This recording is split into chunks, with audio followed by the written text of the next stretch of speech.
Hello students. तो आप लोगों का अभ्यास कैसा चल रहा है? आज की इस वीडियो में हम अध्ययन करने जा रहे हैं स्वर लोप के नियम। जी हाँ, आप सोच रहे होंगे स्वर को लोप करना मीन स्वर को ना लगाना। बिल्कुल सही समझे। जैसा कि हमने पहले अध्ययन किया है स्वरों का कि स्वर कैसे लगाए जाते, क्या करना पड़ता, क्योंकि बिना स्वरों के हमें पता नहीं चलता कि कौन सी मात्रा कहाँ लगी है। लेकिन आज के इस वीडियो में हम इन्हीं को अलग करेंगे या जहाँ बहुत ज़्यादा ज़रूरत हो वहीं हम इनका प्रयोग करेंगे, क्योंकि आशुलिपि में हमें शीघ्र गति प्राप्त करनी है और इसका उद्देश्य भी यही है। लेकिन अगर हम इसी तरह स्वर लगाते रहेंगे तो हमारा जो समय है, हम अपना समय स्वर लगाने में भी बर्बाद करेंगे।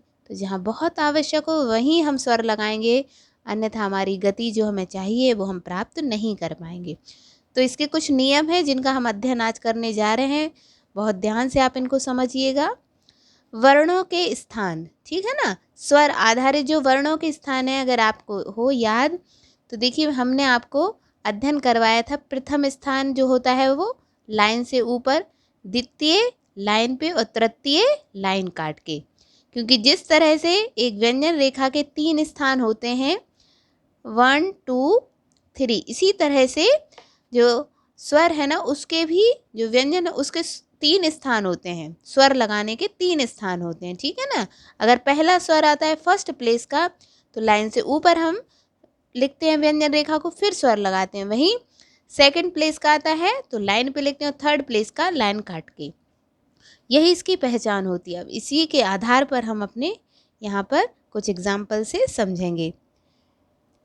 जैसे कि आया आपका पार, तो इसको वर्ड्स को लाइन से ऊपर लिखा पार, यहाँ हम स्वर नहीं लगाएंगे। पोल, क्लियर हो रहा है कि ओ का स्वर है इसीलिए हमने इसको लाइन पे लिखा है। पीठ, थर्ड प्लेस है। इसी तरह वक्र व्यंजन रेखा जो होती है, माल, मेल, लेकिन वक्र व्यंजन रेखा का सेकंड और जो थर्ड है वह दोनों ही स्थान कहाँ होते हैं, लाइन पे होते हैं। जो भी व्यंजन रेखा चाहे का वर्ग हो, क्योंकि वह बाएं से शुरू होकर दाहिने तरफ खत्म होती है, तो इसके लिए भी हम यही प्रयोग करते हैं। अगर आप यहाँ चाहें तो अपनी सुविधानुसार यहाँ स्वर रख सकते हैं, लेकिन जनरली हम शब्द नहीं पढ़ते, हम वाक्य में पढ़ते हैं। तो अगर हम वहाँ स्वर ना भी रखें तब भी वहाँ हम पढ़ ले जाएंगे कि राम 2 मील पैदल चला है। 2 मील पैदल नहीं होगा, तो इसलिए वहाँ समझ में आ जाएगा। तो पहला नियम था आपका इस तरह से स्वर आधारित। दूसरा जो आप देख रहे हैं यहाँ पर चेली, जैसे ये सब देख रहे हैं कि स्वरों का हम जो इसका व्यंजन रेखा का स्थान का निर्धारण कैसे करेंगे जब स्वर बहुत ज़्यादा होते हैं। तो जो भी पहला व्यंजन में जो भी स्वर आ रहा है, इस वर्ण में आप देख रहे हैं चा में ए का, तो जो भी दीर्घ स्वर है उसी के आधार पर व्यंजन रेखा का जो है वो निर्धारण होता है। चे ली, आप थर्ड प्लेस का एक स्वर रखना चाहें रख सकते हैं, नहीं रखना चाहें तो नहीं रख सकते हैं।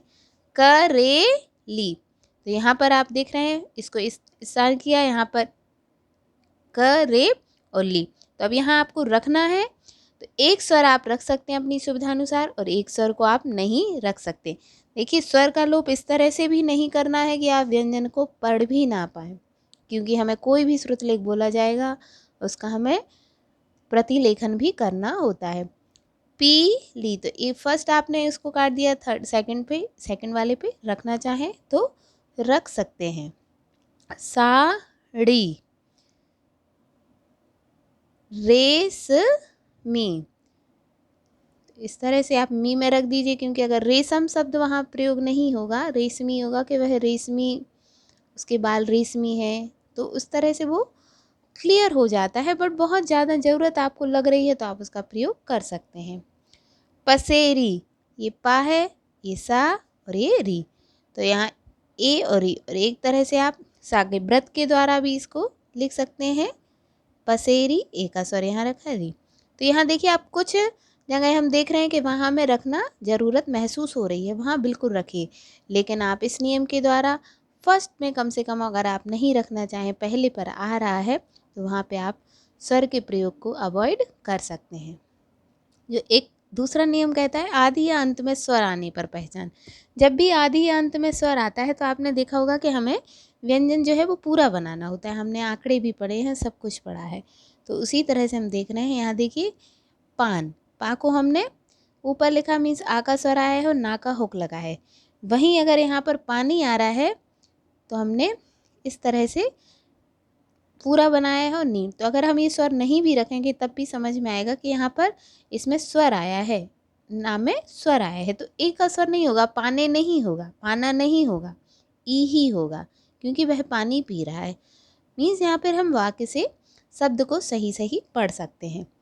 इसी तरह से मान और मानी, यह यहाँ पे अर्थकरण देख सकते हैं कि जब भी अगर जैसे ख टा, तो ये खटक है, टा में तभी मिलेगा, लेकिन अगर इसके बाद स्वर आ जाता है तो पता है वहाँ अर्धकरण निषेध करते हैं, अर्धकरण का सिद्धांत वहाँ फॉलो नहीं करते। तो ख ट का, तो इस तरह से आपका खट का पूरा हो जाएगा, ठीक है ना। मीन्स यहाँ पर हमें का पूरा बनाना पड़ेगा।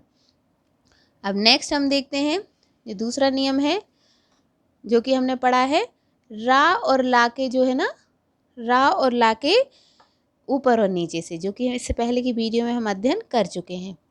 तो यहाँ पर अब देख रहे हैं पा र, मीन्स अगर हमने रा अधोगामी लिखा है तो मीन्स इसके बाद कोई स्वर नहीं आ रहा है।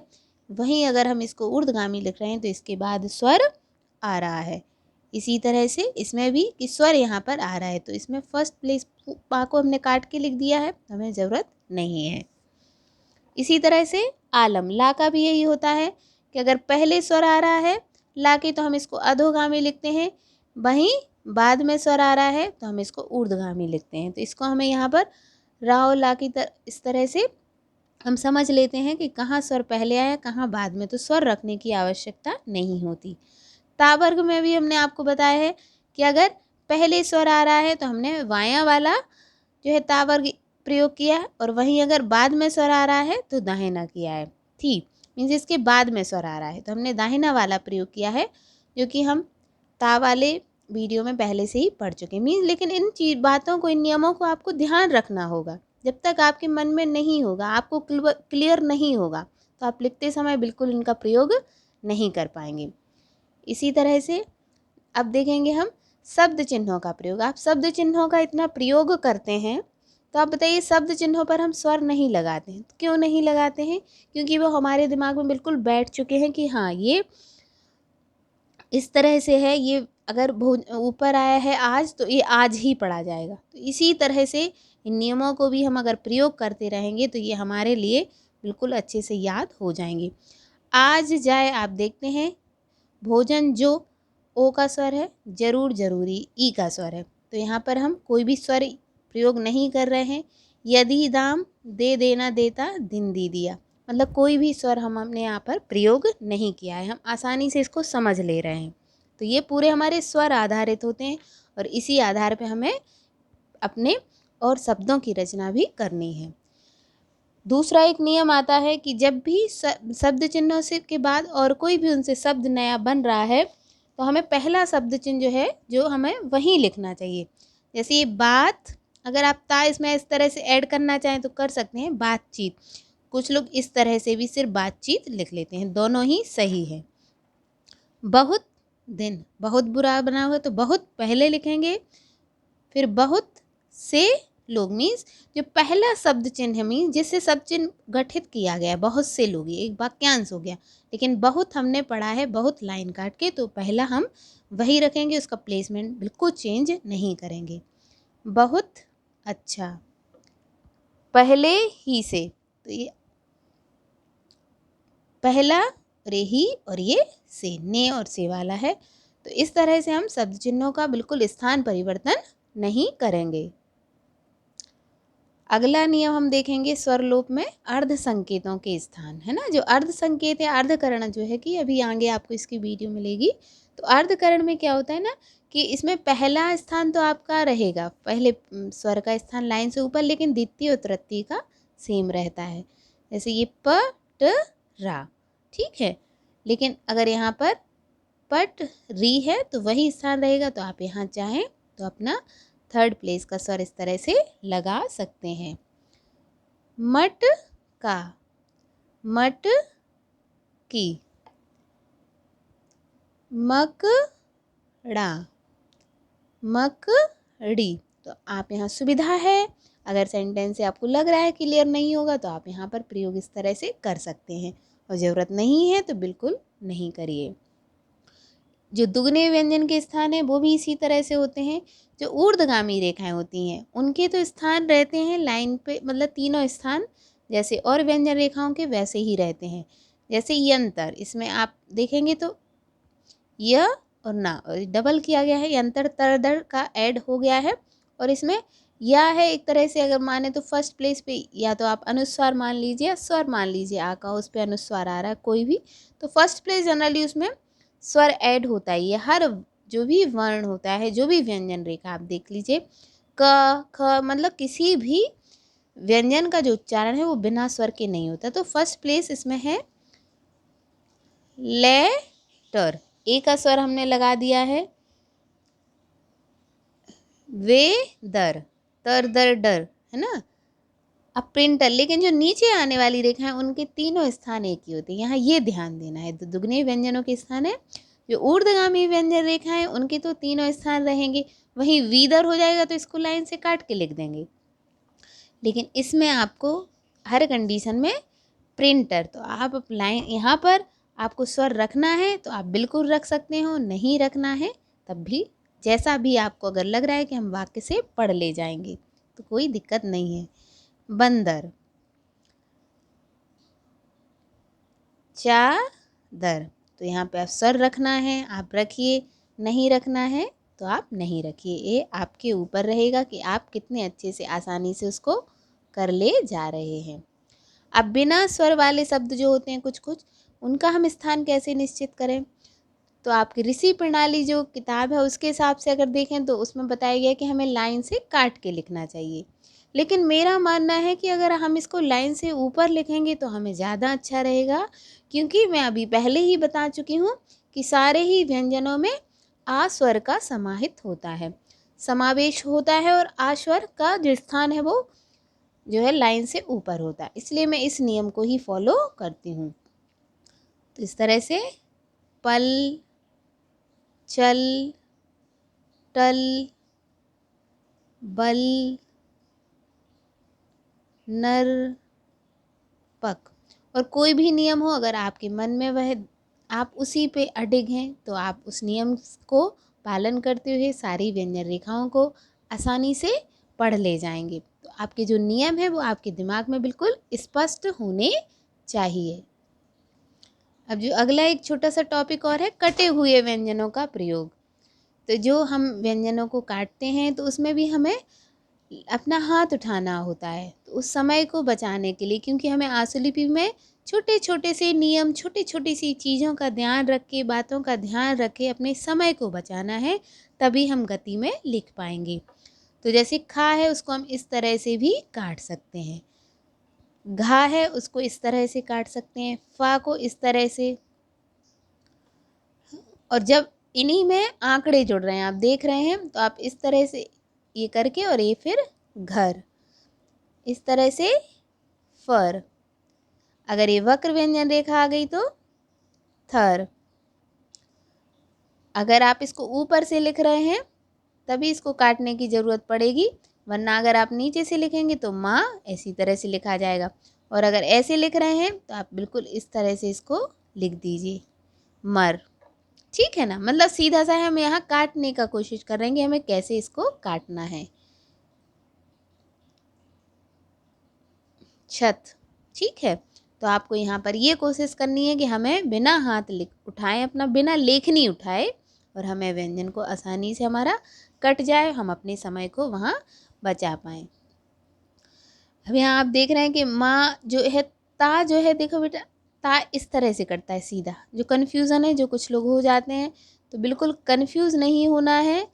ता अलग तरह से कटेगा और ये अलग तरह से कटेगा, ठीक है। तो इस तरह से हमें ये चीज़ ध्यान रखनी है। अब मत है, थन, तो था इस तरह से काटा आपने, और इस तरह से भी काट सकते हैं स्टार्टिंग में, और जैसा आपको सुविधा हो आप उस तरह से उसको काट के लिख सकते हैं। लेकिन जब मध्य में आएगा तो हमें अपना हाथ उठाना ही पड़ेगा। नन। अब ना आप हाथ से उठा के ना करके देखिए इस तरह से काट दीजिए, तो आप इसका कट जाएगा। और वहीं देखिए अंत में आ रहा है एक और जो चीज़ है, तो आप इस तरह से करिए तो ये ना कटा हुआ माना जाएगा, और जबकि इस तरह से कर देंगे तो ये ता माना जाएगा। तो ये आपकी क्लियरिटी होती है। कुछ लोग ता को इस तरह से भी कर देते हैं, तो दोनों ही सही है। वो आपके ऊपर होना चाहिए कि आप किस नियम को फॉलो कर रहे हैं, और आप उसी तरह की आउटलाइन हमेशा बनाएंगे। तो ये आपको बिल्कुल स्पष्ट हो रहा होगा। इसी तरह से देखिए इस तरह से स्टार्टिंग में आप काट सकते हैं घर्षण।